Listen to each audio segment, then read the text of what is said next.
Bonjour à tous, bienvenue sur ma chaîne Dan Solo.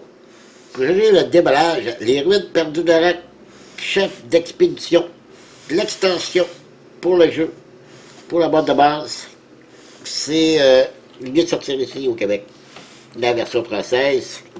Donc, un jeu, l'extension que j'attendais beaucoup, parce que les ruines perdues d'Arak, c'est un d'excellent jeu, et lui, il vient boucher quelques lacunes du jeu. Vous allez voir, c'est vraiment très bon ce qu'ils ont rajouté dans cette extension-là. Des fois, on dit, des extensions, est-ce que ça vaut la peine ou pas? Mais je pense que lui, je pense que si vous avez les ruines perdues d'Arak, je crois que ça vous prend cette extension. Surtout pour les nouveaux personnages, ben, pour les personnages avec des capacités asymétriques chacune. C'est ce qui fait renforcer le jeu, d'après moi. Un jeu édité par Check Game Édition, la version anglaise, et la version française par Yellow Expert. Ici, il y a une petite erreur, c'est marqué de 2 à 4 joueurs, 30 minutes par joueur, mais lorsqu'on regarde l'arrière de la boîte, c'est bien marqué ici de 1 à 4 joueurs. Donc, petite erreur aussi sur le devant de la boîte. Je ne sais pas si ça en est de même pour la boîte version anglaise, mais j'ai l'impression que c'est une erreur. Alors voilà, ici on va avoir des nouveaux temples à explorer, des nouvelles cartes, des nouvelles tuiles avec des nouveaux gardiens, des personnages avec des capacités asymétriques qui vont être très très intéressants. Donc on regarde ça immédiatement. Alors, quelqu'un m'a demandé, ici, au Québec, vous, je sais qu'ils appellent ça un cutter. Nous, au Québec, on appelle ça un exacto.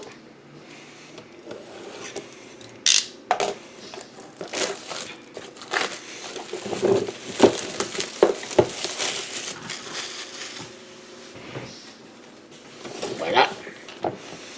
Belle boîte, encore.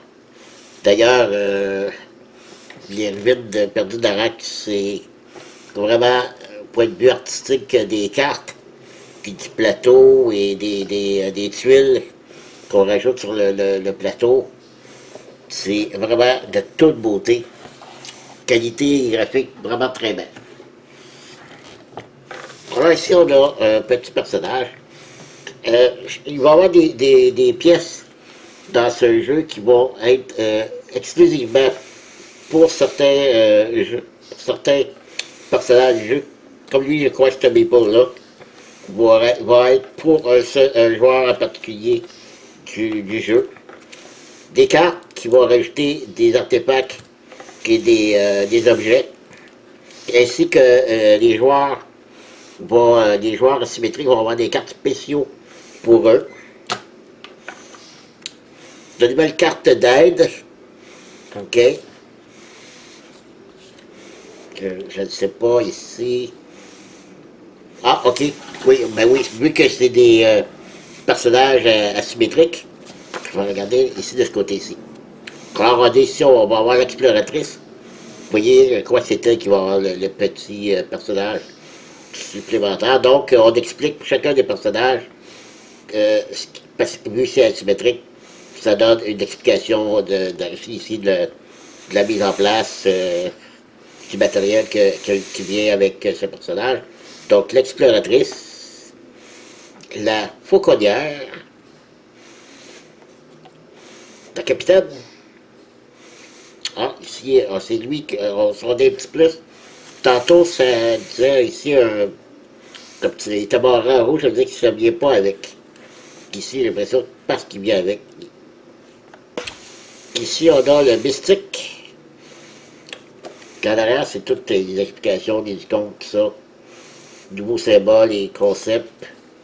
Mis en place ici pour la baronne. Ici, c'est la même chose pour chacun des joueurs. OK?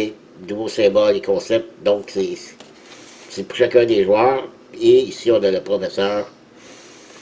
Et en arrière, toujours les mêmes symboles. Ah non, ici, c'est pas les mêmes symboles. Non, vous voyez? C'est différent. OK, fait que j'ai rien dit. C'est différent des deux côtés. Donc le professeur t'expliquera. Il y en a un, deux, trois, quatre, cinq, six personnages différents. Donc vraiment très très très bon. Très bien. Ça va donner vraiment une grosse rejouabilité au jeu qui va être très intéressant. Le livre de règles. Qui donc on explique ici chacun des personnages, qui vont avoir chacun son plateau.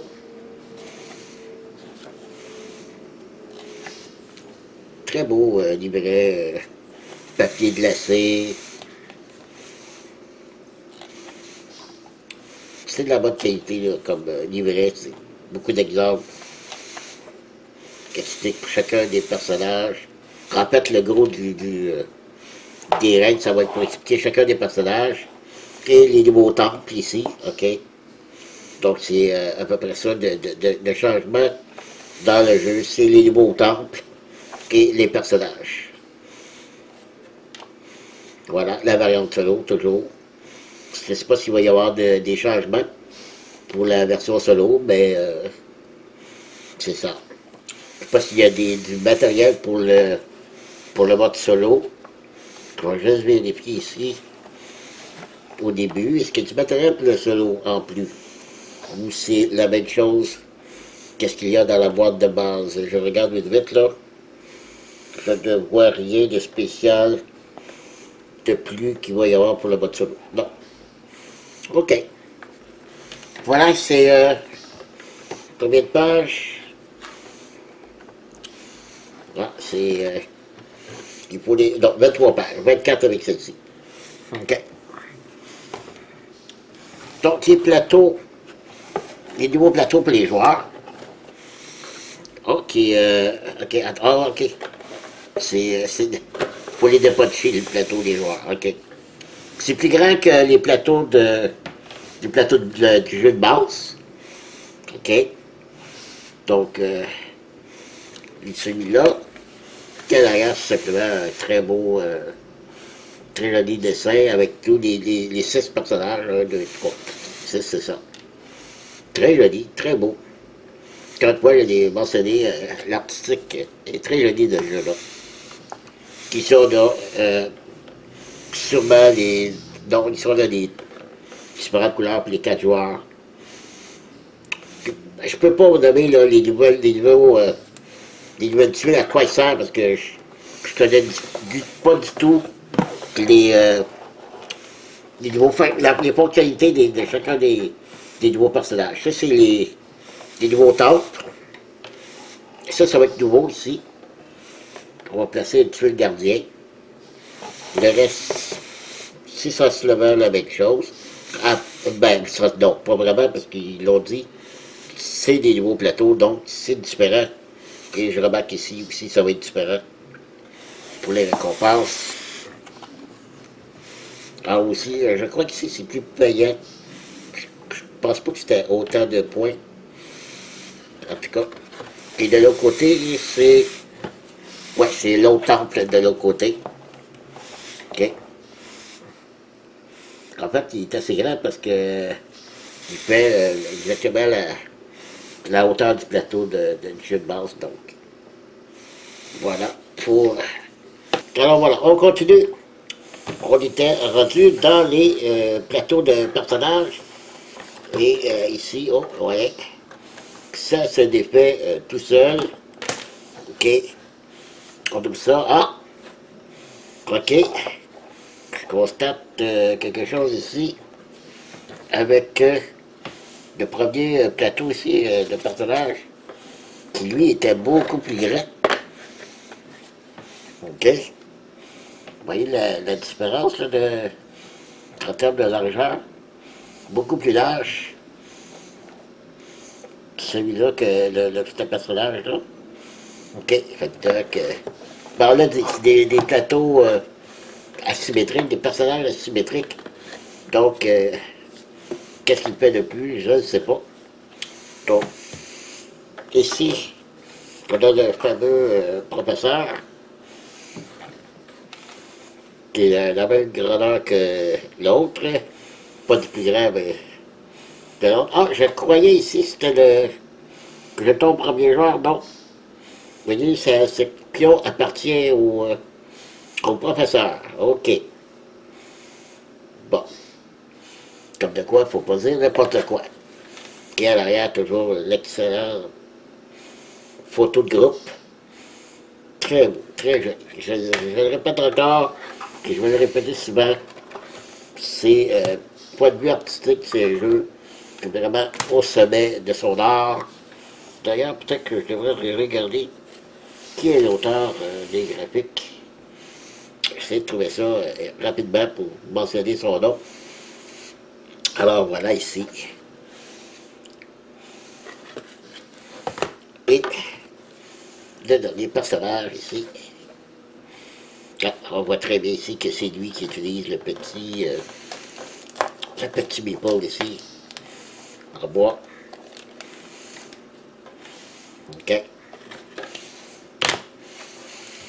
Donc, on y va ici avec des nouveaux gardiens, des nouveaux lieux à explorer. OK. Et regardez ça, tellement c'est beau. Ouais. Là, côté des nouveaux lieux qu'on a dit, est-ce que c'est des lieux de... On a 3 lieux de niveau 2 et 3 de niveau 1. Avec des niveaux pions ici, récompense.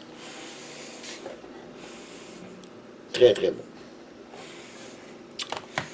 Donc, pour ça ici, ah oui, un dernier personnage ici.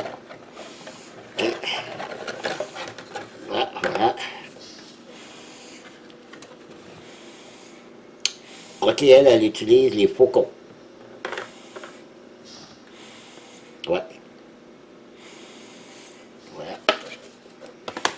Et ici, des pions... je sais plus c'est quoi ce nom-là déjà. Je vais voir ici. Ce sont des pions, des assistants. C'est ça. Donc on a 3 nouveaux assistants. Un autre gardien ici. Un nouveau lieu. Très beau encore. Puis ici, assistant, c'est ça ici.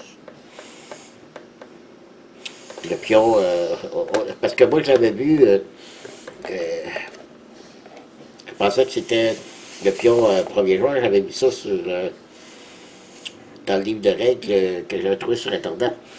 Et puis, donc ça appartient à un des joueurs. Donc ici on a des pions de joueurs, je ne sais pas à quoi ils servent. Donc, voilà, ici on a un nouveau le bâton pour délimiter le compte tour, finalement ça se trouve être le compte tour. OK. Pourquoi est-ce qu'il y a un deuxième? Quelle particularité qu'il a celui-là? Je ne sais pas du tout. Ah! Quelque chose de nouveau ici peut-être. C'est peut-être ça ici. Ouais. Ça c'était pas là ça avant. Sur l'autre en tout cas. Voilà. OK. On va regarder les cartes et pendant que j'étais au téléphone tantôt, j'ai déballé les cartes, OK?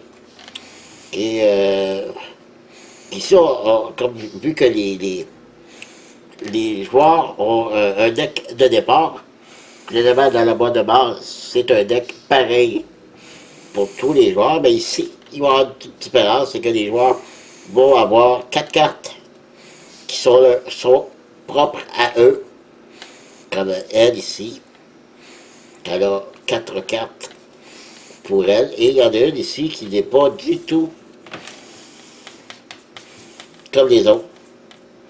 Okay. Elle n'a pas le même dos que ces 3 autres cartes. Donc, c'est quoi la différence? Je ne sais pas.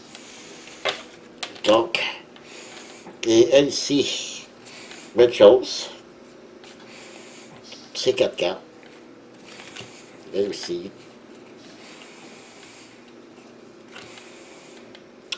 On voit que chacun des joueurs a ce petit tableau sur une de leurs cartes.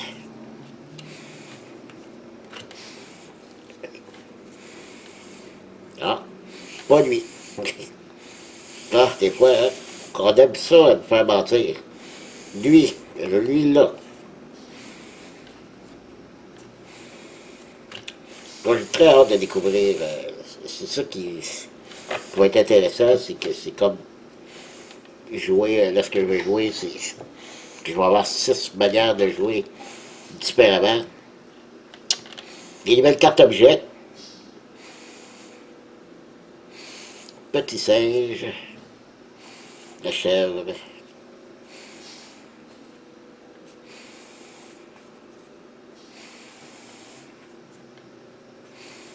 Je vous l'ai-tu dit que l'artistique était là? C'était beau, ouais. Hein? Non, je me répète, je sais. Mais c'est vrai qu'elles sont belles, les cartes. Ici, ce sont les artefacts. Des belles cartes artefacts.